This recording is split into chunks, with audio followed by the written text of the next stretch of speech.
Irish. Okay, Irish. There you go. Yeah. Yeah. But you have a wonderful ministry, and I'm just gonna shut up and get back to Mark because I'm just soaking it up. Well, thank you. I appreciate that. Yeah. Well, listen, we want to give you the opportunity as the listeners to call in. You might have a question about Israel, about Judaism, about how to witness to Jewish people, any kind of question scripturally that you'd like to ask. Amy is a professor at Arlington Baptist College, but she is also head of Tzedakah Ministries. She has worked in New York City with, what was the name of it? Chosen People Ministries. Chosen People Ministries. So you've been around Jewish people quite a bit in your life. I have. You kind of know the mindset. I think I do. You think you do? I mean, so for this area and for what you do, you are definitely an expert and you have some knowledge. So please feel free to call in. 888 is the toll-free number, 528-9919. That is 888-KAVX-919. And you're welcome to call in with questions or comments. Now, Amy, let's go back and let's talk about, you were telling us before the break that the Jewish people celebrated Hanukkah. They were looking for a Messiah who was a liberator, not a spiritual change agent. Mm-hmm. So you mentioned that they do not adhere to all of the Old Testament. So tell us the books that they don't buy into and why. Well, it's not that they don't buy into them. It's almost that they're afraid of them. And let me explain that real quick. I have a friend of mine, a nice Jewish boy who lives in Washington, D.C. now. And thank you. And what happened is he was a nice Jewish boy, had his bar mitzvah, did all of that. And one day one of his friends came to him and said, Jason, I want to ask you a question. He said, who do you think this verse in the Bible is talking about? And Jason told his friend, don't read to me from the New Testament. I'm Jewish. And his friend said, well, just tell me who this verse is talking about. And he said, he was wounded for our transgressions. He was bruised for our iniquities. And by his stripes we are healed. And Jason looked at his friend and said, man, I told you not to read to me from the New Testament. That's Isaiah. Isaiah 53:5, because, and this is the truth, you can ask any rabbi that you want, Isaiah 53 is never read in the synagogue. Now, they'll give you a long explanation as to why and all of that, but they read through, if you go to a synagogue, and this is something important for your listeners to hear, is that only 10% of all Jewish people go to synagogue on a regular basis. They'll go on Rosh Hashanah, Yom Kippur. It's kind of like Easter, Christmas church members. Mother's Day. Mother's Day, yeah. Yeah, I was going to say, it sounds like church right. members. No. Well, some. I'm a preacher's daughter, so I know. But they don't read Isaiah 53. They'll go through the Old Testament, what they call the Tanakh, the Hebrew Scriptures, and when they get to Isaiah 53 one Saturday in synagogue, they skip it. Wow. And they go straight to Isaiah 54. The reason why is too many Jewish people, like my friend Jason, when he realized that Isaiah 53 was in the Old Testament, he knew it was about Jesus. And too many Jewish people throughout the years, when they finally discover Isaiah 53, they're like, well, yeah, that's Jesus.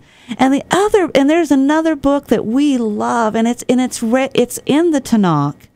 It's in the Tanakh, but it's not read. It's the book of Daniel. Because Daniel chapter 9, verses 24 through 27 talk about the 69 weeks.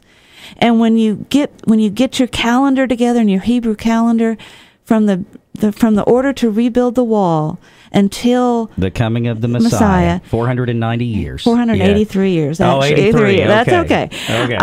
I don't teach math, but I do know that. Yeah. And if you chronologically time it out from the rebuilding of the wall in 445 BC on the Hebrew calendar, you end up with the 10th of Nisan, AD 29. And something interesting happened on the 10th of Nisan. That's the Hebrew calendar, AD 29.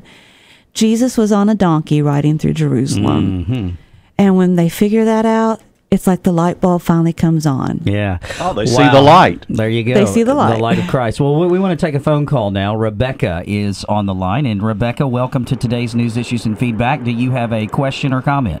Yes, good morning. I've always been very interested in the Jewish history and their life. And I had a question, and you may have already covered it. I tuned in late. But their whole history is based on animal sacrifice and blood sacrifice for their sins. And so since they don't believe in the Messiah who shed his blood for us, how do they now receive forgiveness for their sins? Do they still offer animal sacrifice? What a great question. That is a good question. That's a good Thank you, question, Rebecca. and there's a couple of answers to that. The first answer is after the temple was destroyed in AD 70 by the future Emperor Titus, no temple, and the only place you could sacrifice an animal in Judaism, in what we call Old Testament Judaism, was at the temple. No temple, no sacrifice. No sacrifice, no forgiveness of sin. So the Jewish leaders at that time did what a lot of people would do. They panicked. Oh no, what are we going to do? They went off. I often say a Jewish person who becomes a believer should become a Baptist because they had a committee meeting. And they decided, well, we will change the order. They will change the order, and instead of having sacrifices, they will try to do good deeds. And the word in Hebrew is mitzvah. They will try to do good deeds. And if they do enough good deeds, then God will see their good deeds and count that as a sacrifice. But we have to remember what Isaiah 64:6 says, that our righteousness, our absolute best, is as nothing but as dirty rags before God. And so Jewish people are running around trying to do good deeds to make God happy when Jesus came and did the ultimate sacrifice for our sins. Okay. Well, we are talking again with Amy Downey, who is the director of Tzedakah Ministries, a Jewish evangelism ministry. She also teaches at Arlington Baptist College. If you'd like to call in and ask her a question about Judaism or Jewish evangelism, 888-528-9919 is our number. Now, Amy, very quickly, tell us how this is very, very relevant. When we talk about Jewish evangelism, people in East Texas may say, well, I don't know a lot of Jewish people, but it is the church's job to evangelize everybody, Jew, Greek, Right. Muslim, it doesn't matter. We all need to be doing that. But we need to specifically think about the Jewish people because, number one, they were God's chosen Right. people. Number two, because of the Holocaust and all of those things that went along with World War II, there's a lot of resistance on their part to embrace a God, period. But tell us, even when we go to Houston, around us, there are Jewish people. And how can the church mobilize to fulfill this mission? Well, I'm going to answer that question, and I'll try to be short. I'm a preacher's kid, so I learned how to be long-winded, so I'll try. But I just want your audience to know that there are 15 million Jewish people in the world today, 15 million. Only 1% of that 15 million know Jesus as their Messiah. 99% of God's chosen people. And if you don't like that, then read Genesis 12 and take it up with God. But 99% of God's chosen people do not know him as their Messiah. That means you go to Houston, you go to Tyler, you go to Dallas, you might have some Jewish people who've married into your family. 99% of them do not know Jesus as their Messiah. And this is really important because a lot of times people will read Romans chapter 1, verse 16, "For I am not ashamed of the gospel of Christ, for it is the power of God unto salvation to everyone who believes," and they stop right there. But that's not where the verse ends. The verse has four words right after that says, "To the Jew first." And we have to remember that when Jesus died, when Jesus came as a nice Jewish boy, lived a nice Jewish life, he also died the death of sacrificing his life for the forgiveness of sins for the Jewish people first. And then I'm a nice Irish goy. The goy is the Yiddish for a Gentile.